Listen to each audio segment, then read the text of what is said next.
ये कहानी है एक किसान और उसके जादुई घड़े की। किसी दूर गांव में एक किसान रहता था जिसका नाम था राम। राम बहुत ही अच्छा और समझदार आदमी था। उसकी 5 एकड़ जमीन थी। अच्छा किसान होने के बावजूद भी उसके खेत में वो अनाज नहीं उगा पा रहा था। जबकि बाकी किसान फसल की कटाई भी करते और बीज भी बोते, राम हर रोज कुदाल चलाता और चलाता, पर उसकी जमीन बंजर ही रहती। ओ राम, तुम हर रोज क्यों कुदाल से खोदते हो? इस जमीन ने तुम्हें आज तक अनाज का एक दाना भी नहीं दिया। तुम्हें यह जमीन बेचकर किसी और जगह नई जमीन खरीदनी चाहिए।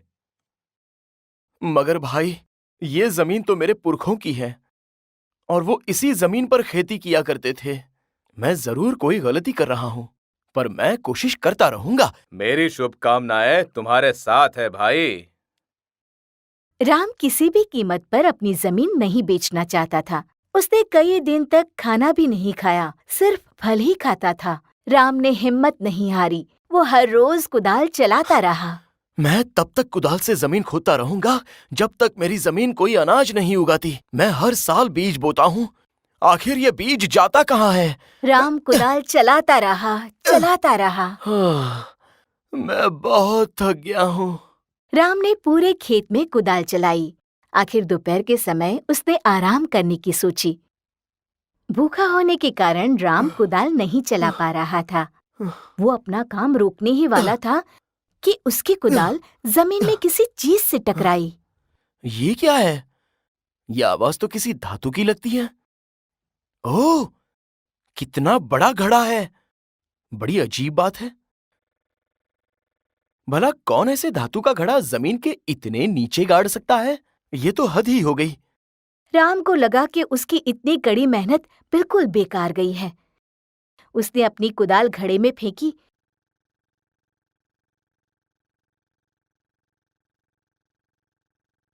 और पेड़ की छांव में जाकर बैठ गया। अब तो मुझे ये जमीन बेच ही देनी चाहिए।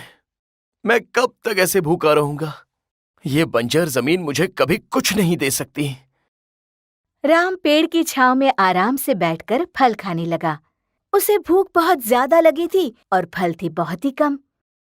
वो घंटों वहां बैठकर अपनी जमीन के बारे में सोचता रहा और उदास हो गया। उसे पता था कि उसे अब जमीन बेचनी ही पड़ेगी, क्योंकि उसके पास कोई और रास्ता था ही नहीं। मुझे हिम्मत नहीं हारनी चाहिए। ये पुरखों की जमीन मुझे बेचनी ही होगी। मुझे अंधेरा होने से पहले घर चलना चाहिए।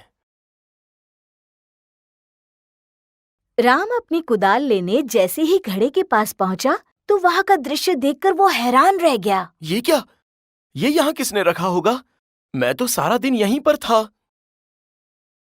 राम ने देखा कि घड़े में 100 कुदालें थी, जैसी उसके पास थी। वो समझ नहीं पा रहा था कि इनमें से उसकी कुदाल कौन सी है। ये नहीं हो सकता। क्या ये जादुई घड़ा है? मुझे और कोशिश करनी चाहिए। राम ने वो 100 कुदालें बाहर निकाली और घड़े में एक अंगूर का दाना रखा। उसे अपनी आंखों पर यकीन नहीं हुआ जब एक अंगूर का दाना 100 अंगूर के दाने बन गए। ये तो सचमुच जादुई घड़ा है। मुझे तो अब भी यकीन नहीं हो रहा है। इसे घर ले चलता हूँ। ओह! ये तो बहुत ही भारी है। इसके लिए रस्सी लगेगी। राम ने रस्सी का एक छोर घड़े से बांधा और दूसरा अपनी कमर से। फिर वो घड़े को घसीटता हुआ घर की ओर चल दिया। रास्ते में वो सोचता रहा कि घड़े में और क्या-क्या चीजें डाली जाए। सबसे पहले मैं एक अंडा रखता हूँ। वैसे भी मुझे बहुत भूख लगी है और मैं सिर्फ फल ही तो खा रहा हूँ। राम तुरंत बाजार गया और अपने बचाए हुए पैसों से एक अंडा खरीदा।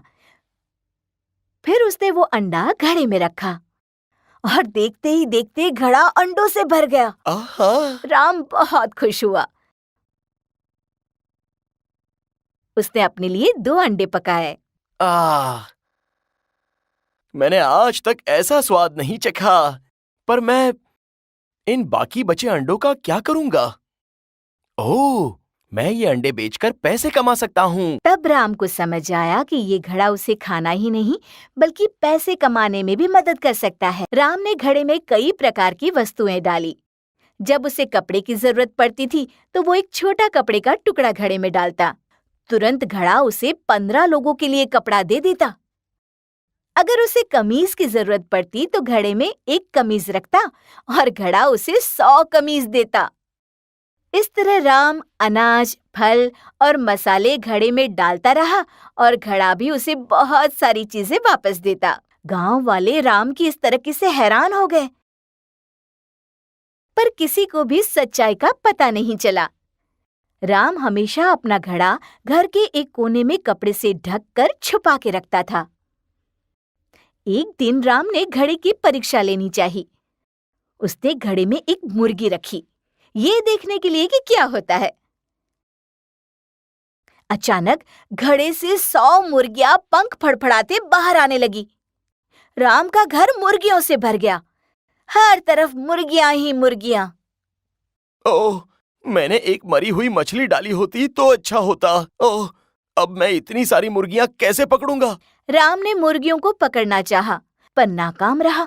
कभी वो मेज पर तो कभी चारपाई पर बैठ जाती। एक तो उड़कर उसके सर पर बैठ गई। ओह, हट जाओ, चलो सब यहाँ आओ। लेकिन मुर्गियां डरी हुई थी, इसलिए वो यहाँ वहाँ सारी जगह फैल गई। तभी अचानक रुक जाओ।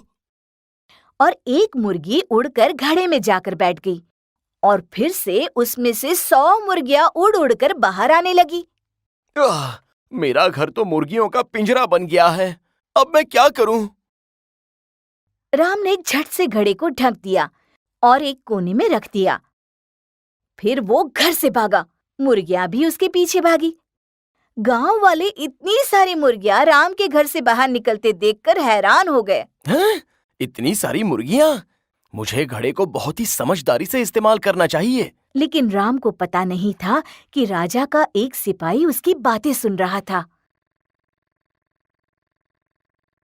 उसे घड़े के बारे में पता चला और तुरंत राजा के पास पहुंचकर उसने सारी कहानी बता दी। इतनी सारी मुर्गियां, वो भी एक घड़े से? ये कैसे हो सकता है? वो जरूर कोई जादुई घड़ा होगा। तुरंत राम को और उस घड़े को यहाँ ले आओ, वो शाही खजाने का हिस्सा है। राम समझ गया कि राजा ने उसे घड़ा लेकर क्यों बुलाया है।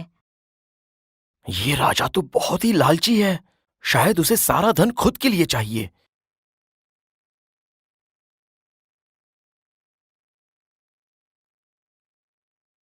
वो घड़ा यहाँ ले आओ।